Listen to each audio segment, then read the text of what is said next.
Hello दोस्तों, Rana classes में आपका स्वागत है। तो आज की लेटेस्ट कम्पिटिटिव एग्जाम और जॉब अपडेट के बारे में जानें तो इस वीडियो को शुरू से अंत तक देखें। पसंद आने पर लाइक्स, नए लोग सब्सक्राइब करना ना भूलें। तो पहली खबर है, अच्छी खबर है। तो रिक्त पदों को शीघ्र भरे सरकार, ये बिहार सचिवालय सेवा संघ के अध्यक्ष हैं। तो बिहार सचिवालय सेवा संघ द्वारा 2017-18 से ही सहायक, एलडीसी, यूडीसी का पद नाम परिवर्तन के लिए लगातार सरकार को पत्र लिखा जा रहा है। सरकार से इस मुद्दे पर कई बार वार्ता भी, परंतु अब तक कोई परिणाम नहीं निकला है। बिहार सरकार एवं संघ के बीच एक समझौता भी हुआ था, जिसमें केंद्रीय सचिवालय के अनुरूप सुविधा लागू करने की बात हुई थी। केंद्रीय सचिवालय में सहायक का सहायक प्रशाखा पदाधिकारी और उच्च वर्गीय का है, जो कि एलडीसी का जो है आपको उच्च वर्गीय सहायक, और एलडीसी निम्न वर्गीय का सहायक नाम है। झारखंड सचिवालय में भी केंद्रीय सचिवालय के अनुरूप ही नाम है। पदनाम परिवर्तन हेतु विकास आयुक्त की अध्यक्षता में कमेटी भी बनाई गई थी, जिसमें कमेटी द्वारा पदनाम परिवर्तन की अनुशंसा की गई। उस अनुशंसा पर तत्कालीन वित्त मंत्री एवं महाधिवक्ता द्वारा हुई सहमति थी, परंतु सरकार द्वारा उस पर कोई आदेश नहीं निकला।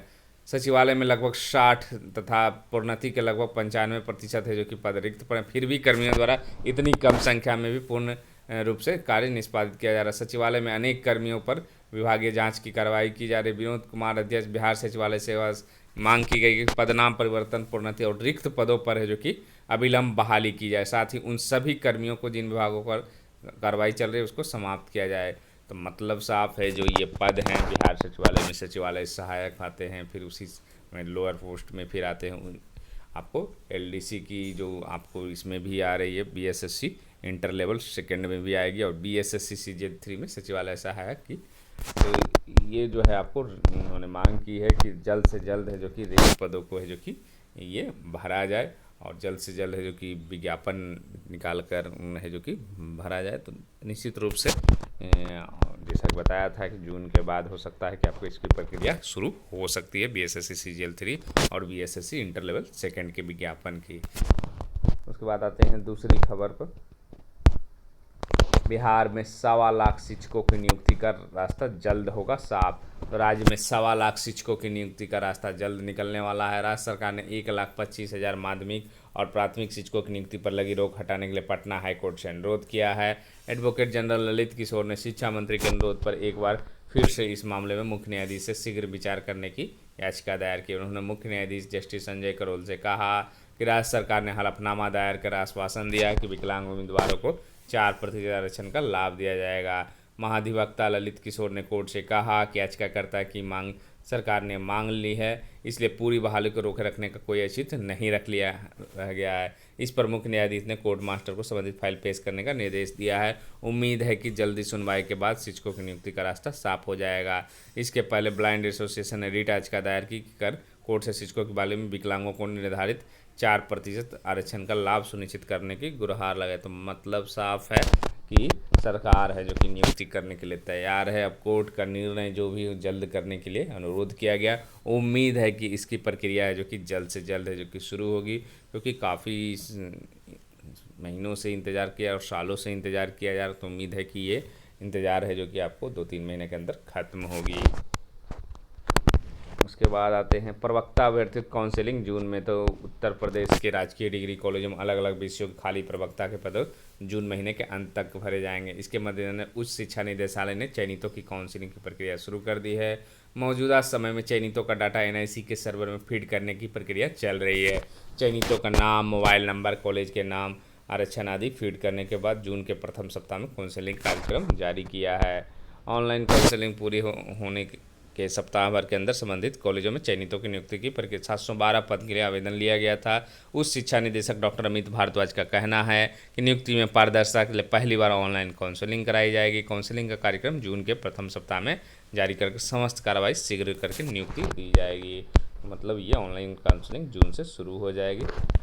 फिर ये झारखंड से है। असिस्टेंट प्रोफेसर में नियुक्ति में निफ्ट ने 2 बार बदल दिए, उठ रहे हैं सवाल। तो रांची के हटिया स्थित national institute of foundry and food technology में असिस्टेंट प्रोफेसर के पदों पर नियुक्ति में कट ऑफ डेट बदलने पर सवाल उठ रहे हैं।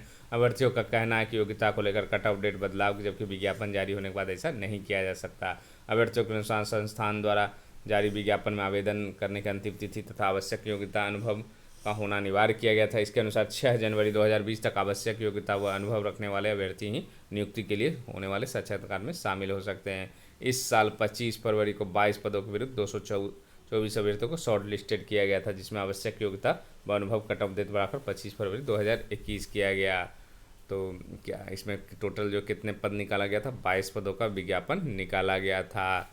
और ये जो डॉक्टर पीपी चट्टोपाध्याय निफ्ट के हैं वो क्या कर, असिस्टेंट प्रोफेसर पद के लिए बड़ी संख्या में आवेदन आए थे। शॉर्ट लिस्टेड करने के लिए पीएचडी की योग्यता तय की गई तथा इसके लिए एक्सपर्ट कमेटी द्वारा कटअप का डेट निर्धारित किया। सभी कुछ नियम से हुआ, किसी को शिकायत है तो उसे पीओ की बैठक में रखा जाएगा, इसके बाद ही नियुक्ति पर निर्णय लिया जाएगा।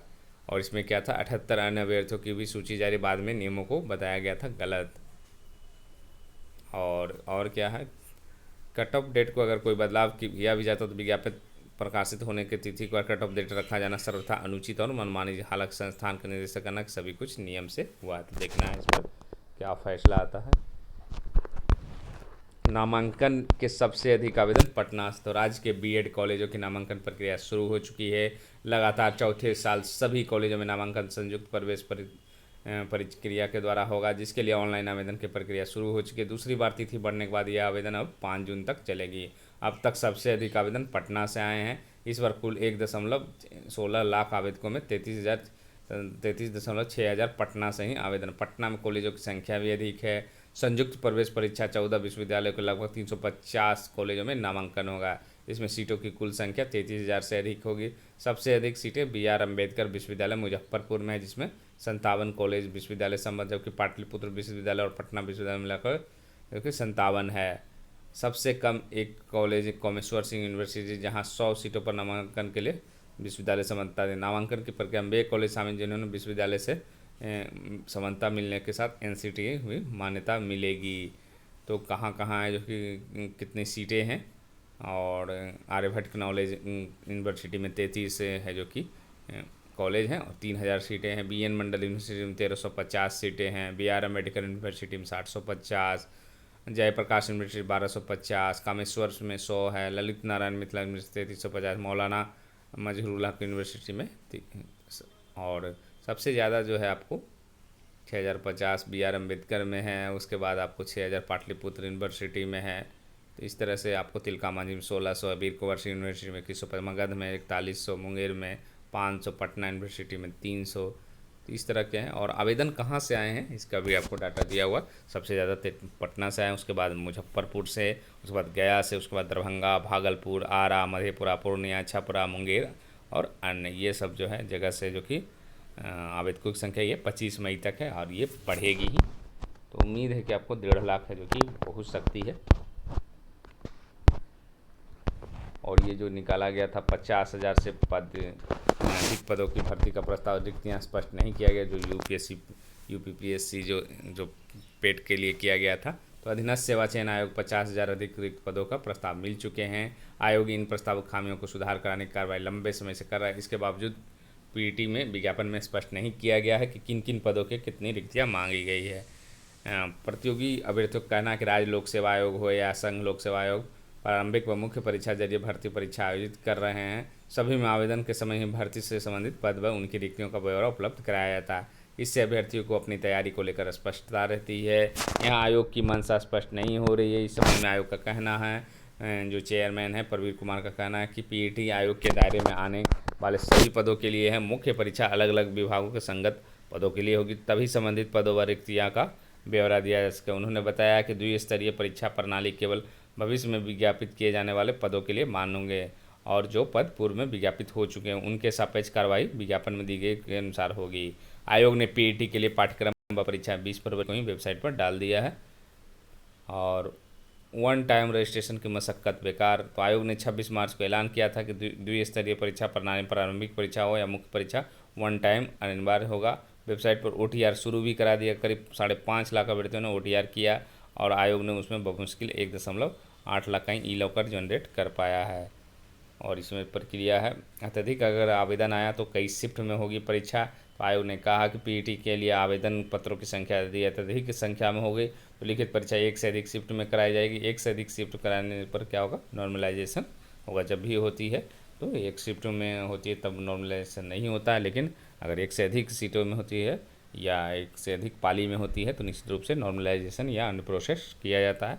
और इसमें 1900 ग्रेड पे से 4600 ग्रेड पे तक है, लेकिन सीटों की संख्या कौन से पद हैं ये क्लियर नहीं किया गया। सिर्फ ये बताया गया कि ये प्रक्रिया आपको परीक्षा देनी है, उसके बाद मेंस में बताया जाएगा कि ये 4600 ग्रेड पे कि 2800, मतलब पद भी अभी क्लियर नहीं किया गया है। तो इसी अपडेट के साथ